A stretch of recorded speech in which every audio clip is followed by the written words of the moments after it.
Só que eu não queria, Jean, deixar de tocar num assunto que me apetece muito, que é o UFO.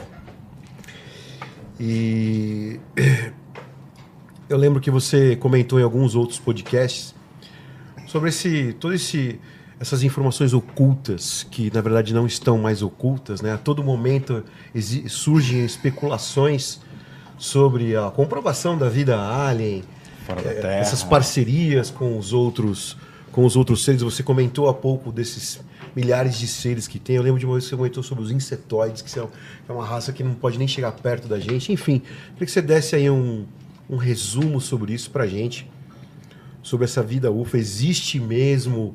Esses caras andam junto com a gente aqui na nossa cidade, no nosso país, no mundo. Todo mundo fala, os governos têm cooperação, a engenharia reversa, enfim, toda essa salada de informações que está por aí.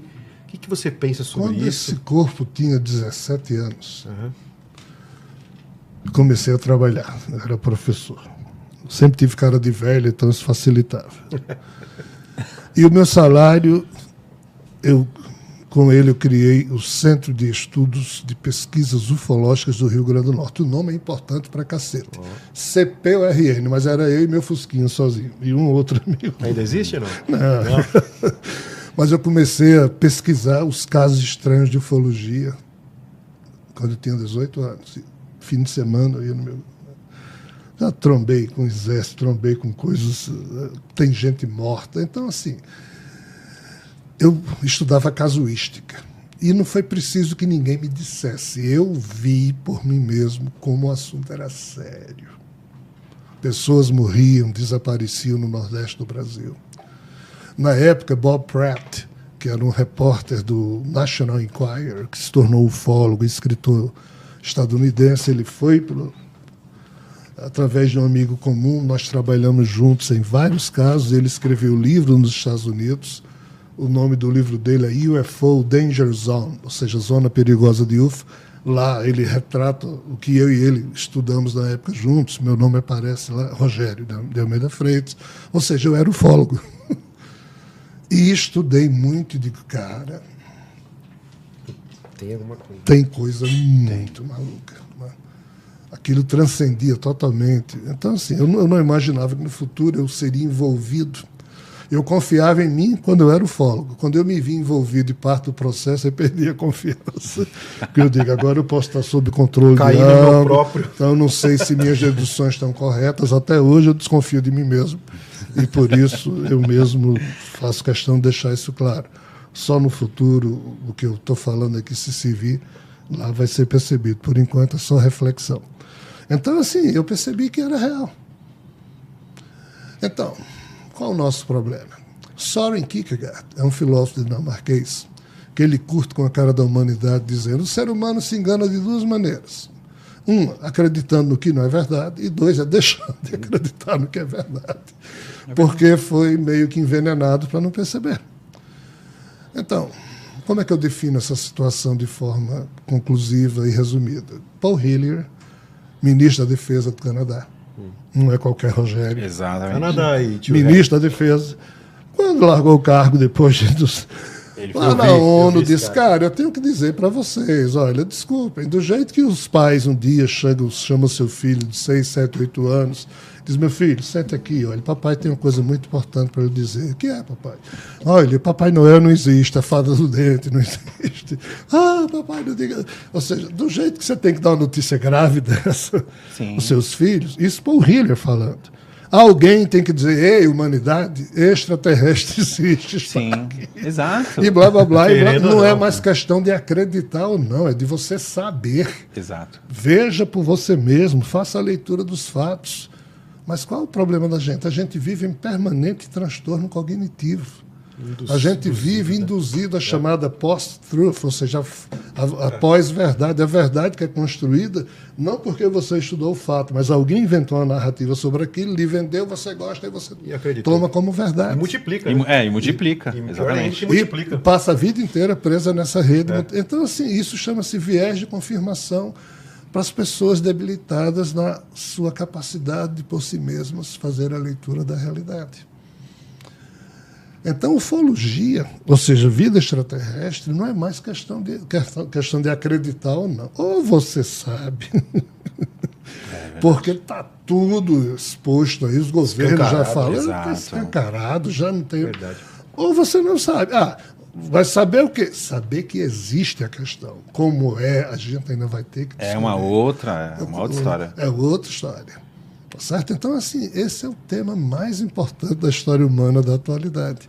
Até porque nós somos frutos de um experimento. Produto de um experimento de seres, de seres extrafísicos de um universo vizinho e de seres desse universo. Eu chamo extraterrestres os biológicos daqui e os extrafísicos de lá. Mas é tudo mexendo na condição humana.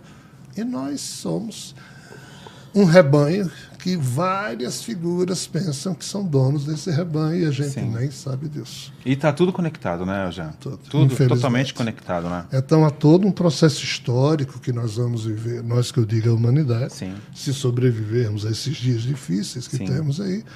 E as gerações futuras é que vão ter que enfrentar todas essas cartinhas. Eu sou dono de vocês. Com certeza. E você registrou isso em que cartório? Exatamente. E como é que a gente não sabe que tem... Vai ser uma confusão. Você acha que a nossa geração vai ver isso? Inevitavelmente. É a próxima. Isso é uma fofoca espiritual? Inevitavelmente. Não, é uma questão de deadline. É um limite aí, o limite casa com o tempo de vida dessa geração. Então, assim... basicamente todos nós iremos ver esses primeiros contatos, a reintegração cósmica da Terra ao circuito da vida cósmica, ou seja, a reintegração da Terra ao convívio com o circuito cósmico, isso a gente vai ver. Agora, compreender o que a gente vai ver, a gente vai demorar. Vai demorar muito, exatamente. E Jean, você acha que o seu trabalho enquanto autor, nesses quase 60 livros, ele traz um prefácio disso também? Sim. Isso está integrado? O meu primeiro livro que eu lancei chama-se Reintegração Cósmica, mostrando exatamente essa questão. Falando nisso, Sony, coloca o cupom do Jean. A gente tem um cupom, Jean. O Rodrigo passou pra gente. É legal fazer isso, né? Porque a gente sempre vê isso. E o Fritamente também tem um cupom lá para vocês aí comprarem os livros do Jean e entenderem um pouco mais, irem mais a fundo nessa questão. Só para concluir de minha parte... Eu faço palestras desde o ano 1998, aqui em São Paulo e em outros lugares. Em média, eu faço 4 palestras por mês, diferentes. Isso por ano dá 60 palestras diferentes por ano. E cada palestra 3, 4 horas. Nem eu aguento. Mas tem que fazer. Exato. Eu estou fazendo isso há mais de 20 anos. Se você multiplicar 20 por 60... Nós estamos falando aqui de mais de 1000 palestras diferentes. Cada um com 2, 3, 4 horas. O que diabos é isso? São livros que eu não quero escrever. Exato. Porque para me livrar de um assunto que eles me pedem, eu gasto 3, 4 horas, faço uma palestra e está dito. Se eu for escrever aquilo, eu vou durar semanas, meses. Eu não tenho tempo, eu sempre trabalhei. Mas você fazer vídeo hoje em dia também. Não, e hoje... Eu trabalhei 15 anos na Caixa Econômica Federal, saí no programa de apoio à demissão voluntária. Já está aposentado, já, 10 anos de Federação do Comércio, nem aposentado eu estou. Veja como eu sou incompetente. Já está pescando nem tranquilo. Aposentado eu pude. Esse corpo já morreu várias vezes, a turma dá choque e volta. Eu digo, rapaz, ainda não morri. Eu tô aqui. Comendo camarão no Rio Grande do Norte.